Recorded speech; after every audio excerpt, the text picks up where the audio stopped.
আমরা মানুষ, আমি বিশ্বাস করি আমরা যেহেতু মানুষ, মানুষের সাথে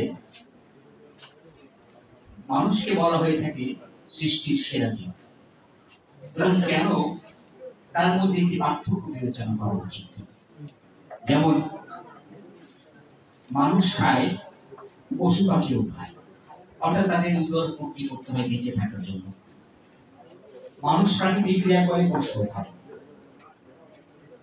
মানুষ যৌন ক্রিয়া করে, পশু যৌন ক্রিয়া করে।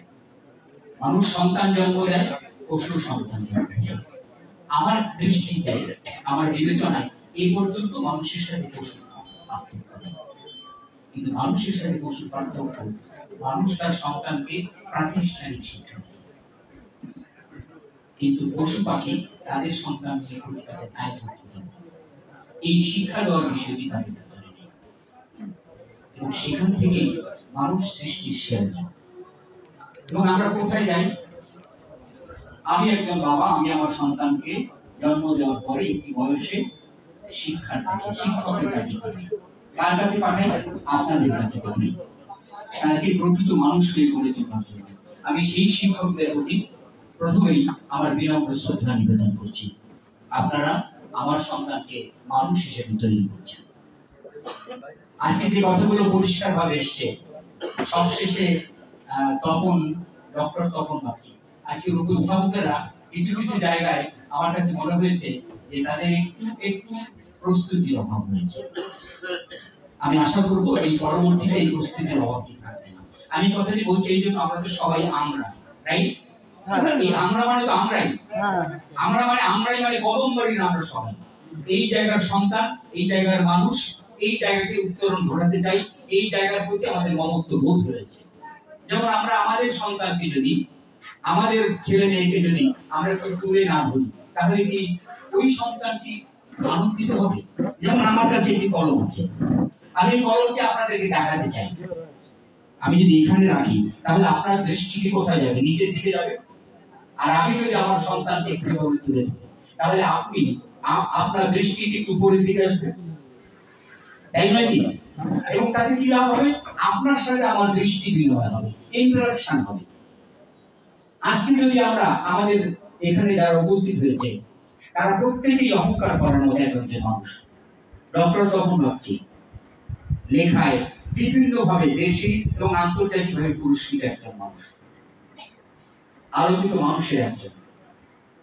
আমার ডক্টর অসীম সরকার শুধু অধ্যাপক নয়, জাতীয়ভাবে একজন অত্যন্ত সফল, দক্ষ এবং কর্মবিপাসী মানবিক মানুষ। অসীমকে অনেক আমাদের উপস্থাপক অত্যন্ত ভালোভাবে বলেছেন যে এরা কিন্তু আমরা কি ভাবছি তা নয়। অসীম এবং তপন জন্মেছে কদমবাড়িতে, বড় হয়েছে কদমবাড়িতে। কদমবাড়ি উচ্চ বিদ্যালয়ের একটি ভালো প্রোডাক্ট। আমি তপনকে প্রোডাক্ট করেছি। এই প্রোডাক্ট বা কমোডিটি নয়, এটাকে অনেক ব্যাখ্যা শিক্ষকদের কাছ থেকে আমরা পেতে পারি। কারণ আমি শিক্ষক নই, কারণ আমার কাছে শিক্ষা সব থেকে উঁচু মাপের সর্বোত্তম পেশা হলো শিক্ষকতা। আমি এই জন্য এই শিক্ষকদেরকে সম্মানটি করি এবং করে যাওয়ার চেষ্টা করবো আমৃত্যু। আমি অসীমকে বলি, ওর নামটা সার্থক। অসীম মানে ওই নামটাই দিয়ে দিয়েছে, যে দিয়েছে আমি জানি না, যে দিয়েছে সে অত্যন্ত একজন মেধাবী মানুষ, কারণ ওর লিমিটেশনস নেই। রাত 12টায় যদি বলি অসীম এই ব্যাপারটা একটু সমস্যা হয়েছে, তাহলে আমি দেখছি।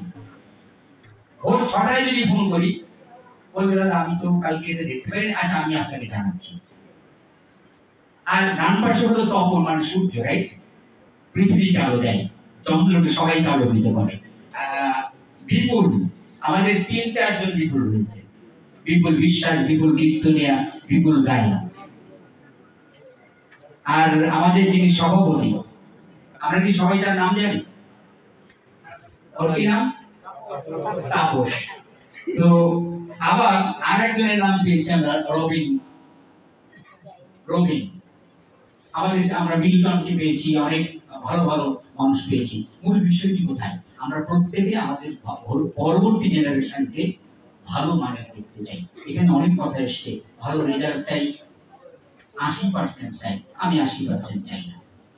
আমি মানসম্পন্ন শিক্ষা চাই, আমি মানসম্পন্ন শিক্ষা চাই। একটু আগে এই স্কুলের সম্মানিত প্রধান শিক্ষকের সাথে কথা হচ্ছিল, তিনি লাইব্রেরি মেইনটেইন করেন। আমরা সব স্কুলে কিন্তু লাইব্রেরি দেখি না, প্রত্যেকটি স্কুলে লাইব্রেরি থাকা দরকার। এবং ওই স্কুলের 6 থেকে 10 পর্যন্ত প্রত্যেকটা শিক্ষার্থীর স্তরীভূত, আমি বলবো প্রত্যেকটা স্তরের জন্য বই থাকা দরকার। যেমন আপনারা জানেন যে তপন বাগচি ছড়া লেখেন, তার ছড়া পাঠ্য বইও আছে। তপন বাগচি কবিতা লেখেন, সমালোচনা লেখেন, গদ্য লেখেন, পদ্য লেখেন। আমাদের ডক্টর সন্তোষ রানী এই পাশের বাড়ির একজন মানুষ, আপনারা তার সম্পর্কে আমরা অনেকেই জানি। শিল্পী, অধ্যাপক, আবৃত্তিকার, ভালো বক্তা, সমস্ত অধিকারী মানুষ। তারা উপহার দিয়েছে এই 3টি স্কুল, আনব উচ্চ বিদ্যালয়, এই পঞ্চপল্লী উচ্চ বিদ্যালয় এবং কমলবাড়ি উচ্চ বিদ্যালয়। এই স্কুলের থেকেই আমরা আলোকিত মানুষ পেয়েছি। এক সময় ঢাকা ইউনিভার্সিটিতে কতজন? 22 জন। এক সময় 22 জন ঢাকা ইউনিভার্সিটিতে ছাত্র পড়তো কদমবাড়ি ইউনিয়নে। আজকে একজন আমরা পাই না। আমরা সেই মানসম্পন্ন শিক্ষা আপনারা দেবেন। এবং আমি আজকে যা দেখলাম, পুকুরিয়া হাই স্কুলে যারা শিক্ষকতা করেন, যে শিক্ষক বৃন্দ, আমি 2 একজনের কথা আমরা শুনলাম, আমার কাছে মনে হয়েছে এই শিক্ষক কিন্তু যোগ্য, আপনারা যোগ্য, কিন্তু আপনারা আপনাদের যোগ্যতার প্রতিফলন ঘটাতে পারছেন না। এখানে কিছু কিছু কথা, অনেকগুলো কথা এসেছে, মিল্টন থেকে শুরু করে অধ্যাপক ডক্টর অসীম সরকার, তপন বাগচি, আমাদের রবিন গায়েন, এরা প্রত্যেকেই কথা বলেছে। এবং সেখানে কিছু কিছু জায়গায় আমার মনে হয় আমাদের কিছু কিছু ঘাটতি রয়েছে। এই পদক্ষেপগুলো নেওয়ার জন্যই আমাদের উপস্থাপক, আমাদের সহসভাপতি দীপক একটি কথা বলেছে, এটি আমাদের প্রথম উদ্যোগ। আমরা আজকের থেকে একটি কর্মসূচি গ্রহণ করব, সেক্ষেত্রে স্কুলে ম্যানেজিং কমিটি এবং আমাদের কল্যাণ পরিষদে কয়েকজনকে নিয়ে আমরা একটি কমিটি করতে পারি, যারা আমরা নিয়মিত এটাকে মনিটর করতে হবে। একদিনের সমস্যার সমাধান হবে না। আমাদের যে অভাবটি রয়েছে, আমরা কি দুর্বল ছাত্রটির প্রতি লক্ষ্য রাখি? মনে হয় না। আমরা ওই দুর্বল ছাত্রটি যে 3টি বিষয়ে ফেল করলো, যে আমার বিষয়ে ফেল করলো, বাংলায় অথবা ইংরেজিতে ফেল করলো, সে কেন ফেল করলো? আমি কি তার সাথে নিয়ে বসেছি? বসি নাই। আমার কি তার বাবাকে জানিয়েছি প্র্যাকটিক্যালি যে আপনার ছেলেটি কিন্তু এই বিষয়ে ফেল করছে? যে ছাত্রটি পরপর 3 দিন আসছেন, আমরা কি ওই বাবার সাথে যোগাযোগ করেছি? করি নাই। তাহলে ওই সন্তানটি তো আমার। মাইলস্টোন স্কুলের অ্যাক্সিডেন্টের ঘটনাটা আপনারা দেখেছেন? একজন শিক্ষিকা,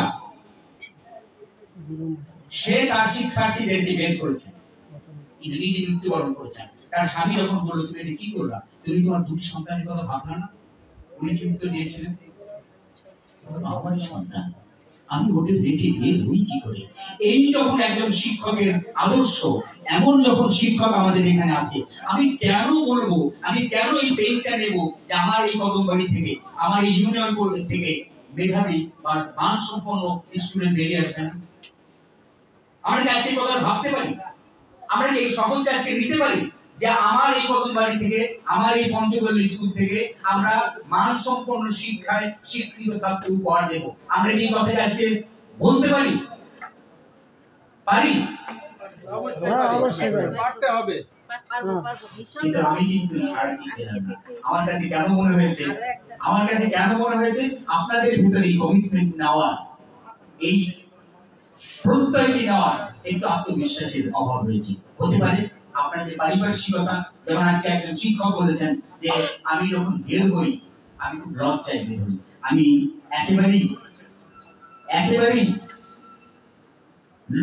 কি বলে এটাকে, একেবারেই জড়সড় হয়ে যায়, আমি একেবারেই খুব যুগুত হয়ে আমাকে বের হতে হবে, আমি নিজেকে শাই ফিল করি, আমি নিরাপদ ফিল করি না। আমার একজন ছাত্রী ক্লাস 10-এ পড়ে, সে যে নিরাপদে সন্ধ্যার সময় ফিরে যাবে, আমি সেটাও ফিল করি না। সেই ক্ষেত্রে আপনারা হয়তো কেউ কেউ এই ভূমিকাতে কি রাখেন ওই বাচ্চাটাকে, ওই মেয়েটাকে বাড়ি পর্যন্ত পৌঁছে দেওয়ার? আমার মনে হয় না। আমি কি অনুরোধটা আপনাদের করতে পারি? এই জায়গাটি আপনারা একটু মেনটেন করুন। এই শিক্ষার পরিবেশ যদি আমরা না করতে পারি, যদি আমরা এই জায়গাটা না করতে পারি, আমাদের কোনো বক্তৃতা কার্যকর হবে না, আমাদের কোনো কিছু অর্থবহ হবে না। আমরা কি প্রোগ্রেস রিপোর্ট দেখছি? আমরা কি কোনো প্রোগ্রেস রিপোর্ট মেইনটেইন করি না? আমাদের একটি প্রোগ্রেস রিপোর্ট মেইনটেইন করা দরকার। আপনারা হয়তো শিক্ষক নির্দেশিকা অনুযায়ী ডায়েরি মেইনটেইন করেন, হয়তো করেন। আমরা এখানে আমরা মনে আছে রবিন, বিপুল এবং ডক্টর তপন বাগচি আছে। আমরা এক সময় আমরা যখন স্টুডেন্ট ছিলাম, আমি মাত্র 11 বছর যখন চাকরিতে গিয়েছি, সৈকত একাডেমি নাম দিয়ে আমরা এই 3টি স্কুলে, যদি সুকান্তের জন্মবার্ষিকী যদি করেছি পঞ্চপল্লীতে, আমরা 1 মে উদযাপন করেছি কদমবাড়ি উচ্চ বিদ্যালয়ে, আমরা রবীন্দ্র জয়ন্তী উদযাপন করেছি আলাদা উচ্চ বিদ্যালয়ে। আমাদের 3 জন মাথার মানুষ ছিলেন। এই অঞ্চলের একজন বিমল বিশ্বাস, শ্রদ্ধেয় বিমল বিশ্বাস, অগ্রজ মানুষ, আমরা তাকে সম্বর্ধনা দিয়েছি। শ্যামলাল বিশ্বাস বড়খোলা, তিনি সাতপাট নজরুল কলেজের অধ্যক্ষের দায়িত্বে ছিলেন, আমরা তাকে সম্বর্ধনা দিয়েছি। আমাদের মাথার মণি ছিলেন নারায়ণগঞ্জ, আমরা তাকে সম্বর্ধনা দিয়েছি। আমরা চেষ্টা করেছিলাম ওই সময় কিভাবে কদমবাড়িটাকে সাংস্কৃতিকভাবে শিক্ষার দিক থেকে উন্নয়ন ঘটানো যায়। একজন মানুষ যতই ভালো রেজাল্ট করার চেষ্টা করুক না কেন, তার মধ্যে যদি সাংস্কৃতিক বিষয়টাকে যদি আমি ইনফিউজ না করতে পারি, তার মধ্যে যদি খেলাধুলার বিষয়টি যদি ইনফিউজ না করতে পারি, তাহলে সে কি হবে, নিজের মধ্যে একটা অবসর সময় পাবে, ওই অবসরের মধ্যে সে খারাপ কাজ করতে উদ্যত হবে। আমি জানি না আগে প্রত্যেকটা স্কুলের মধ্যে আন্তঃ স্কুল ফুটবল প্রতিযোগিতা হতো, এখন কি সেটি হয়? আমরা চেষ্টা করতে পারি, আমরা প্রয়োজনে খেলাধুলার সামগ্রী দিয়ে দেবো, কিন্তু এটি করতে হবে। যদি 22টা স্টুডেন্ট 1.5 ঘন্টা এখানে খেলাধুলা করে, তাহলে প্রত্যেকটা স্টুডেন্ট 1.5 ঘন্টা করলে কত ঘন্টার সময় তারা খারাপ কাজ থেকে বিরত থাকবে? 1.5 ঘন্টা। এটা স্ট্রাইক।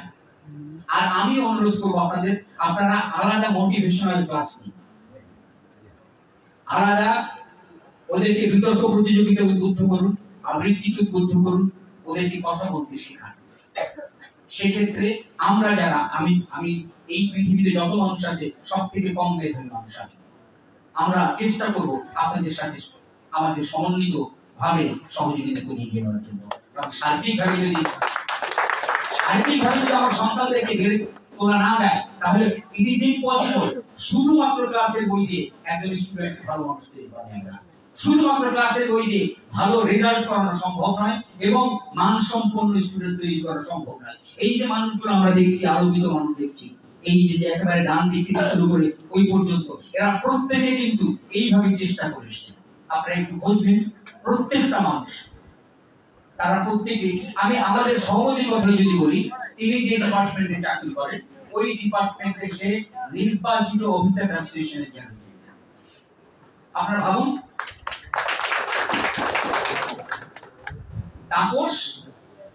তাপস ঢালি একজন ঊর্ধ্বতন কর্মকর্তা এবং ওই ডিপার্টমেন্টে, আইসিবি ডিপার্টমেন্টে সে নির্বাচিত জেনারেল সেক্রেটারি। আমি যদি একেবারে সীমিত করে নিয়ে আসি, সে কদমবাড়ির মানুষ। আমি যদি আরো একটু সীমিত করে নিয়ে আসি, সে সনাতন ধর্মাবলম্বী মানুষ। আমি আরো একটু সীমিত করে যদি নিয়ে আসি, সে এই পুকুরিয়া এই স্কুলের খালের পাশে মানুষ। তাহলে আমরা কি ভাবতে পারি না যে আমাদের এত আলোকিত মানুষ রয়েছে, আমরা আমাদের সন্তানদেরকে এবং আমাদের যারা এই ছেলে মেয়েরা যারা রয়েছে তাদের মধ্যে কি এই কমিটমেন্টে জিততে তৈরি হতে পারে না? যে আমি যা খারাপ কাজ করেছি আজকের থেকে আর করবো না, হতে পারে? তোমাদের মধ্যে হতে পারে? আমরা আর খারাপ কাজ করবো না, আমরা আর মাদকের সাথে যুক্ত হবো না, এটা হতে পারে? আমাদের ভাবতে হবে। একটু আগে ডক্টর অসীম সরকার যে কথাটি বলেছে যে তুমি যদি পড়াশোনা না করো, তুমি যদি ফাঁকি দাও, তুমি নিজে ভবিষ্যৎটা তোমার জন্য, এই শিক্ষক না পড়ালে কিচ্ছু এসে যাবে।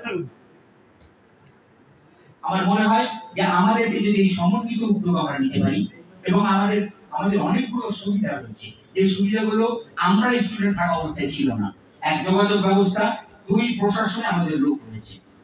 আমাদের এখান থেকে যদি কেউ, আমাদের এখান থেকে কমপক্ষে 5 জন লোক আছে যার মধ্যে যে কেউ যদি ওসিকে ফোন করে তাহলে ওসি এখানে চলে আসবে।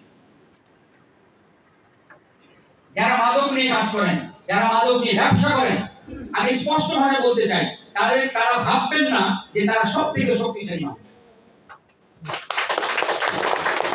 এটা আমার পার্সোনাল কথা বলছি। আমি যদি মাদক নিয়ে যারা কাজ করেন, যারা আমাদের এই সন্তানদেরকে নষ্ট করছেন, আমি তাদেরকে বলবো যে আপনারা ভাবার কোনো কারণ নাই যে আপনারা সব থেকে শক্তিশালী মানুষ। আপনাদের ব্যক্তিগত ব্যবসার জন্য, ব্যক্তিগত স্বার্থের জন্য আমাদের সন্তানদেরকে, আমাদের এই জাতিটাকে নষ্ট করবেন, এটা হতে পারে না। আমি বিশ্বাস করি এখানে যারা এই অঞ্চলের মানুষ আছেন তারাও এই বিষয়টি আপনারা ভাববেন। আর মা পৃথিবীতে সব থেকে, আমি বলি পৃথিবীতে সব থেকে বড় মা। মায়ের পরে পৃথিবীতে আর কেউ নেই। মায়ের পরে বাবা, দেন শিক্ষক, গুরুদেব। মায়েরা যারা রয়েছেন আমি অনুরোধ করবো আপনার ছেলে বা আপনার মেয়ে কি করবে একটু খেয়াল রাখবেন। টেলিভিশন দেখে বা অন্য কিছু দেখে গল্প করে সময় নষ্ট করলে আপনি কিন্তু আপনার ক্ষতি করছেন, আপনার সন্তানকে নষ্ট করছেন, আপনার ভবিষ্যৎ নষ্ট হচ্ছে। ও আপনাকে দেখছে না। এখানে অনেক মায়ের উপস্থিত আছেন, আমি অনুরোধ করবো আপনারা আমার এই কথাকে খারাপ করে দেবেন না, আমাকে ক্ষমা করবেন প্লিজ। আজকে থেকে আপনি খেয়াল করুন আপনার মা, আপনার ছেলে বা আপনার মেয়ে ঠিক মতো করছে কিনা। আমাদের এখানে অনেকে আছে, অনেকের মা আছে পড়াশোনা জানতেন না, অনেকের মা আছে পড়াশোনা জানতেন না। আমাদের মায়েরা বসে থাকতেন, তার পাশে বসে থাকতেন। আমি কত রাত্রি পর্যন্ত পড়ছি, কালকে পরীক্ষা থাকলে আমি ঘুমে পড়ে যাই কিনা, কারণ আমরা তো হারিকেন আলোয় পড়েছি, তাই আমরা হারিকেন আলোয় পড়েছি। সকালবেলা বের হয়ে যখন স্কুলে আসবে, আনন্দ উচ্চ বিদ্যালয় আমার বাড়ি থেকে মাত্র 3 মিনিট লাগে, তখন আসতে লাগতো 20 মিনিট, কারণ কাদা পেরিয়ে 2টা খাল পার হয়ে যেত। ওনারা বসে থাকতেন, ওনারা কিন্তু জানতেন না, ওনাদের মধ্যে এই বিষয়টি ছিল, এই চেতনাটি ছিল যে আমার সন্তান, আমার ছেলেটি যেন পড়াশোনা ঠিক মতো করতে পারে। হারিকেন যদি বন্ধ হয়ে যায়, কালকে পড়া শেষ হলো কিনা, উনি কিন্তু জানেন না আমি কি পড়ছি। বাবা আজ তোমার পড়া শেষ, উনি তখন বলতেন। আপনারা মায়েরা এখন অনেক সচেতন, অন্যদিকে সচেতন, এখন একটু আরেকটা দিকে সচেতন হওয়া যায়। আপনি যাকে জন্ম দিয়েছেন, 10 মাস যাকে পেটে ধরেছিলেন, আপনি মৃত্যু থেকে ফিরে এসেছেন তাকে জন্ম দিতে, তাকে একটু ভালো মানুষ হতে একটু সময় দেওয়া যায় না? একটু সচেতন ভাবে ভাবা যায় না? তাহলে তো আপনি যার কাছে ওই সন্তানকে দিয়েছেন, এই মৌসুমী থেকে শুরু করে আমাদের এই দত্ত মশাই, অখিল দত্ত, মাই গুডনেস, অখিল বললে তো আমার আর একটা বিপদ নাই, আমরা ওনার ভেতরেই বসবাস করি, আমরা ওনার ভেতরে বসবাস করি। আপনারা যাকে দিয়েছেন তারা ঠিক মতো দায়িত্ব পালন করতে পারে। আর ওখানে অনেক কথা হয়ে গেছে, কারণ ওই ক্ষুধার্ত মানুষ হিংস্র হয়ে যায়। আপনারা হিংস্র হবেন না, আমার প্রতি রুষ্ট হবেন না, আমি অনুরোধ করছি। আমরা অনেকগুলো সুপারিশের কথা বলবো, আপনারা বলেছেন সেই বিষয়গুলো আসবে, আর অনেকগুলো বিষয় আসবে, অভিভাবকদের সাথে আপনাদের মত বিনিময় করতে হবে। প্লিজ, আমি শিক্ষকদের কাছে অনেক কিছু চাপিয়ে দিতে চাই, আপনাদের প্রতি আমি বিনয়ের সাথে বলবো, আপনারা ছাড়া আমাদের মুক্তি নাই, আপনারা ছাড়া আমাদের সন্তানদের আলোকিত হওয়া সম্ভব নয়। আমি শিক্ষকদের কখনোই অভিযুক্ত করি না, একবার শুধু অভিযুক্ত করেছিলাম প্রাইমারি স্কুলে যখন পড়ি, আমাদেরকে বিশেষ করব প্রাইমারি স্কুলে পড়ি রশিকলাল কীর্তনিয়া, আজকের বিপুল কীর্তনিয়া ওনার সন্তান, আমি তাকে এখনো আলাদাভাবে দেখি। উনি কি করতেন, আমরা পিটি করতে হতো এবং তখনকার সময় জাতীয় সঙ্গীত শুনতে হতো, পাকসার জামিন সাদবাদি কিছু আর হাসিন সাদবাদ পায়েঙ্গা তা পায়েঙ্গাবাদ জানে ইস্তেগফার। আমি একদিন জিজ্ঞেস করলাম, স্যার এর মানে কি? বলছে, বাবা আমি মানে আমিও জানি না, কিন্তু তোমাদের দিতে। এই যে আমাদের দায়িত্ব হবে শিক্ষকদের নির্দেশ, তখন জাতীয় সঙ্গীত কিনা আমরা কিন্তু অর্থ বুঝতাম না, আমরা জানতাম না, কারণ এটা অন্য ভাষায়। আমরা স্লোগান দিয়েছি পাকিস্তান পাকিস্তান আজিমপুরের গোরস্তান, কিছু জানি না আজিমপুরের গোরস্তান কি আমরা জানতাম, কিছুই জানতাম না। স্যারকে জিজ্ঞেস করলাম, ওই স্যারকে তো পরবর্তী পর্যায়ে তিনি শহীদ হয়েছেন 71-এ 7 পারে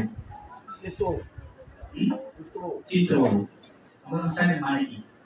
তখন উনি বললেন গাজীপুরে যে কবরস্থান আছে আমরা বাঙালিরা চাই পাকিস্তানের সাথে থাকবো না, কবরস্থান হবে, আমরা আলাদা স্বাধীনতা চাই। আমাদের এইভাবে বুঝতেন, এইভাবে উত্তর দিতে বলতেন। আমি শেষ করবো, আজকে আমি যে মাইক্রোফোনে কথা বলি তার মূলে চিত্রবাবু।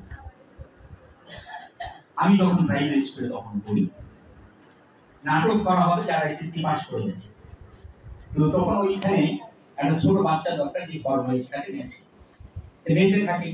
তা আমি আমার কাজ হলো টেবিল টেবিল পরিষ্কার করা। তো ওই মেসে যারা থাকে তার মধ্যে অসীম বাবু আছে। তো অসীম বাবুকে আমরা ছোট বাচ্চা বলি, ছোট বাবু বলি, এখন অসীম বাবু নিয়ে। তা আমি কি করছি, আমার রোল হলো আমি ওই টেবিল মুছবো আর গান গাইবো। আমার সাথে আমি টিলো আসানা করিয়ে সকলেই ঘুরিয়ে যাই না।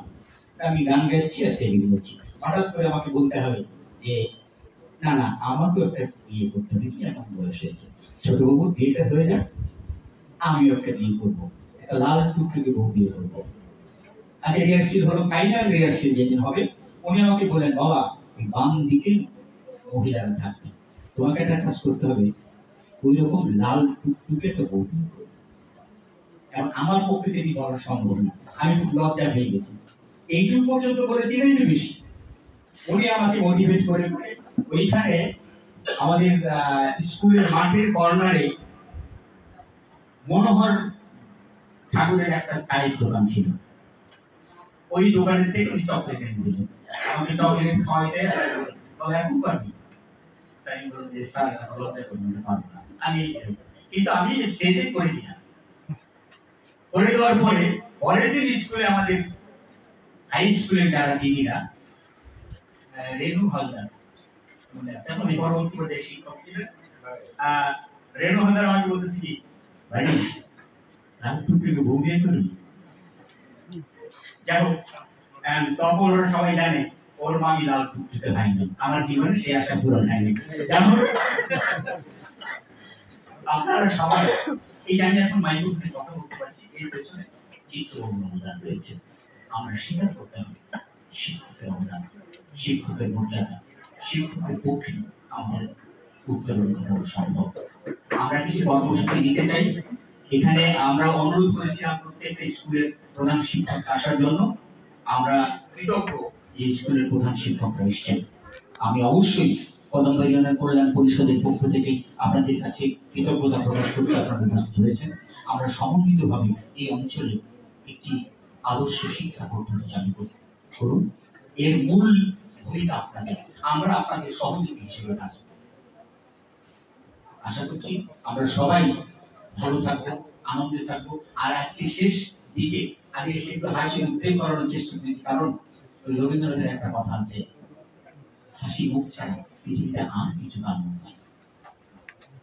আমরা হাসতে চাই, আমরা মৃত্যুটার সময় আমি হাসতে হাসতে বলতে চাই অন্তত পক্ষে কেউ যেন বলুক এই লোকটা মারা গেছে, এইটুকু কেউ যেন না বলে এই তরুণী গলি মারা গেছে ভালো গেছে, এটা কেউ যেন না বলুক। আর আজকে এটা আমাদের শুরু হলো। এই শুরুতে আমাদের ইঞ্জিনিয়ার রবিন একটি সংস্কৃত শ্লোক দিয়ে বলেছেন, আমি ওইভাবে শেষ করি। ওম তৎসৎ অয়মারম্ভ শুভায় ভবতু। আপনাদের সকলের জীবন সুন্দর হোক, আমাদের প্রত্যাশা পূরণ হোক। ধন্যবাদ সবাইকে।